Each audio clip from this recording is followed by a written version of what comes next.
अधिनियम 1963 की धारा 6 और 7 किस राज्य पर लागू नहीं होती?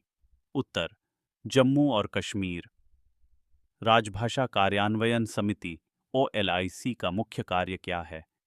उत्तर हिंदी के उपयोग और प्रगति की समीक्षा करना। राजभाषा का वार्षिक कार्यक्रम कौन सा मंत्रालय बनाता है? उत्तर गृह मंत्रालय। 54 रेलवे में हिंदी के अधिकतम उपयोग वाले विभागों के लिए सामूहिक नकद पुरस्कार योजना में प्रथम पुरस्कार की राशि कितनी होती है? Uttar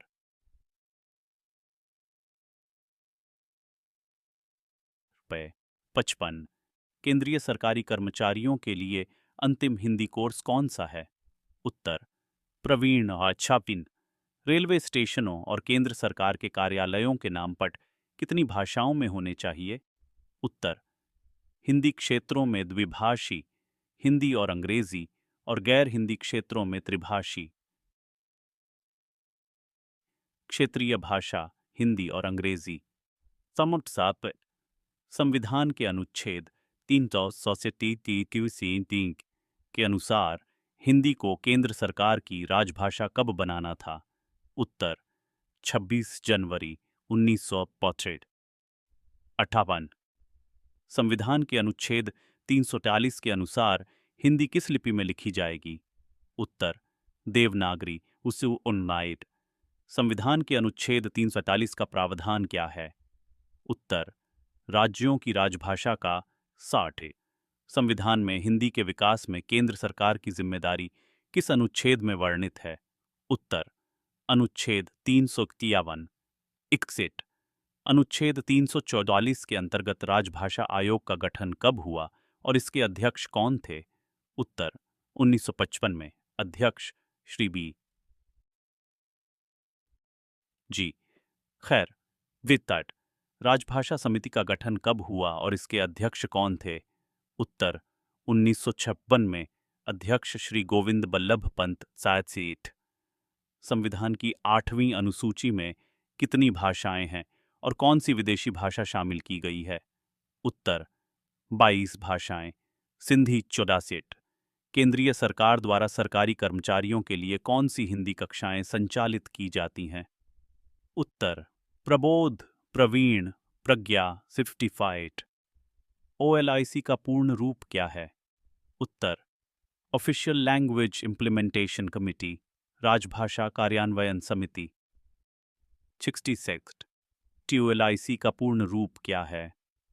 Uttar town official language implementation committee नगर राजभाषा कार्यान्वयन समिति। 77 राजभाषा कार्यान्वयन समितियों की बैठक कितने महीनों में एक बार आयोजित की जानी चाहिए? उत्तर हर 3 महीने में एक बार। 38 संविधान की प्रारंभिक अनुसूची में कितनी भाषाएं थीं और बाद में कितनी भाषाएं जोड़ी गईं? उत्तर प्रारंभ में 14 भाषाएं थीं, बाद में 8 भाषाएं जोड़ी गईं। 68 संविधान के अनुच्छेद 343 के अनुसार केंद्र की राजभाषा हिंदी कब से मानी गई? उत्तर 26 जनवरी 1950 से 70। संसदीय राजभाषा समिति में कुल कितने सदस्य होते हैं? उत्तर 30 सदस्य। 31 हिंदी के प्रचार में योगदान के लिए वरिष्ठ अधिकारियों को कौन सा पुरस्कार दिया जाता है? उत्तर रेलवे मंत्री राजभाषा पदक 72। संविधान की 8वीं अनुसूची में शामिल 22 भाषाएं कौन सी हैं? उत्तर कई प्रमुख भारतीय भाषाएं जैसे हिंदी बंगला तमिल तेलुगु आदि। 73 राजभाषा अधिनियम 1963 का संशोधन किस वर्ष हुआ था?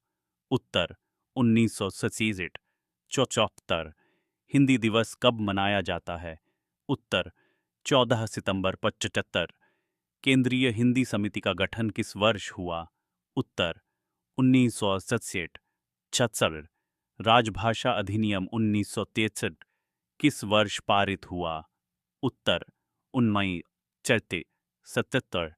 राजभाषा कार्यान्वयन समिति की बैठक कितनी बार आयोजित होनी चाहिए? उत्तर वर्ष में एक बार।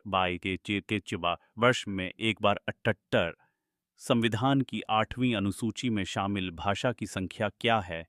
उत्तर 22 भाषाएं। कुद्दिर हिंदी समिति का गठन किस उद्देश्य से किया गया था? उत्तर सरकारी कार्य में हिंदी के उपयोग को बढ़ावा देने के लिए 80। भारतीय संविधान में हिंदी को किस लिपि में लिखने का निर्देश दिया गया है? उत्तर देवनागरी। कैसी हिंदी की पहली साहित्यिक कृति कौन सी मानी जाती है? उत्तर रामचरितमानस। 22 हिंदी का प्रचार प्रसार करने वाले अधिकारियों के लिए पुरस्कार कौन से हैं? उत्तर रेलवे मंत्री राजभाषा पदक, कमलापति त्रिपाठी स्वर्ण पदक।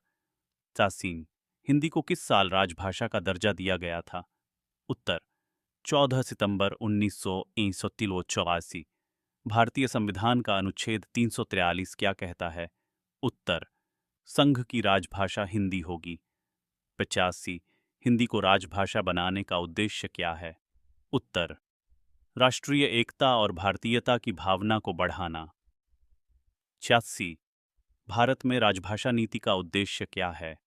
उत्तर हिंदी को सरकारी कामकाज में प्रोत्साहन देना।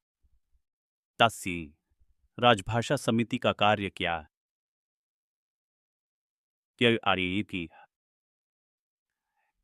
उत्तर सरकारी कार्य में हिंदी के उपयोग की समीक्षा करना। 88 हिंदी के साथ अन्य भाषा का भी उपयोग क्यों किया जाता है? उत्तर सभी भाषाओं का सम्मान और समझ की सुविधा के लिए। 79 हिंदी भाषा को कौन लागू करता है? उत्तर गृह मंत्रालय, राजभाषा विभाग। 90 हिंदी का अधिक उपयोग कहाँ होना चाहिए? उत्तर केंद्र सरकार के कार्य में।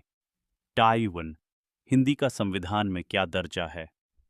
उत्तर राजभाषा का 22।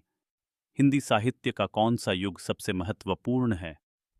उत्तर भक्तिकाल। 3 हिंदी का व्याकरणिक स्रोत कौन सा है? उत्तर पाणिनि की अष्टाध्यायी। 44 हिंदी का विकास किस युग में हुआ? उत्तर मध्यकाल। 55 हिंदी का पहले राजभाषा अधिकारी कौन था? उत्तर कोई विशेष अधिकारी नहीं, गृह मंत्रालय के अंतर्गत राजभाषा विभाग। 56 हिंदी की सबसे प्राचीन कृति कौन सी मानी जाती है? उत्तर ऋग्वेद। 7 राजभाषा की नीति का उद्देश्य क्या है? उत्तर सरकारी कामकाज में हिंदी को बढ़ावा देना। 58 राजभाषा नियम कब लागू हुए? उत्तर 1976। 99 हिंदी का प्रचार करने वाले संत कवि कौन थे? उत्तर संत कबीर। 100 भारतीय संविधान में हिंदी का किस अनुच्छेद में वर्णन है? उत्तर अनुच्छेद 333।